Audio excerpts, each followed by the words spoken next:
Meskipun Bandara I Gusti Ngurah Rai Bali kembali dibuka, namun di Pelabuhan Gilimanuk tetap dipenuhi kendaraan travel. Para penumpang travel tersebut tetap menyeberang karena mereka pikir bandara masih ditutup. Antrian pun terjadi sejak Rabu siang di pintu masuk Pelabuhan Gilimanuk, Bali yang hendak menyeberang menuju Pelabuhan Ketapang, Banyuwangi. Antrian ini pun didominasi oleh kendaraan roda 4 baik minibus ataupun bus. Ini dikarenakan banyak yang belum tahu bahwa Bandara I Gusti Ngurah Rai Bali telah dibuka sejak pukul 3 sore kemarin. Menurut manajer ASDP Gilimanuk, Heru Wahyono menjelaskan penumpukan kendaraan roda 4 ini terjadi sejak Selasa malam. Namun biasanya pada siang hari kendaraan lebih lengang.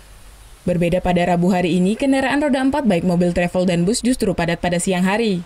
Ini dikarenakan para penumpang telah terlanjur berada di pelabuhan dan meneruskan perjalanan menuju Bandara Juanda, Surabaya. Meskipun nantinya bandara terus dibuka, sebanyak 52 kapal terus disiagakan untuk membantu mengangkut para penumpang selama Gunung Agung mengalami erupsi. Situasi dan kondisi Pelabuhan Gilimanuk pasca ditutupnya bandara akibat letusan Gunung Agung memang terjadi peningkatan baik dari penumpang maupun kendaraan.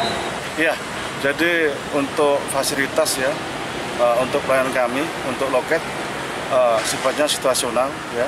Pada saat penumpang banyak atau roda 2 banyak akan kita tambah dari loket yang ada. Sedangkan para sopir mengaku meskipun bandara telah dibuka namun tetap wisatawan ini harus diantar lantaran telah memesan tiket melalui bandara lain. Ke Juanda, Pak. Juanda.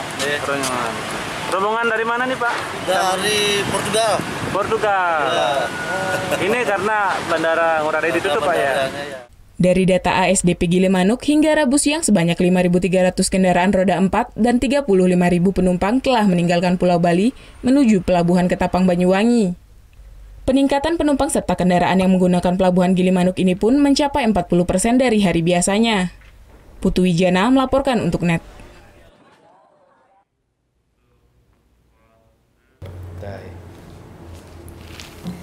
Udah selesai kan nontonnya? Nah, jadi jangan lupa buat like, komen, dan subscribe ya.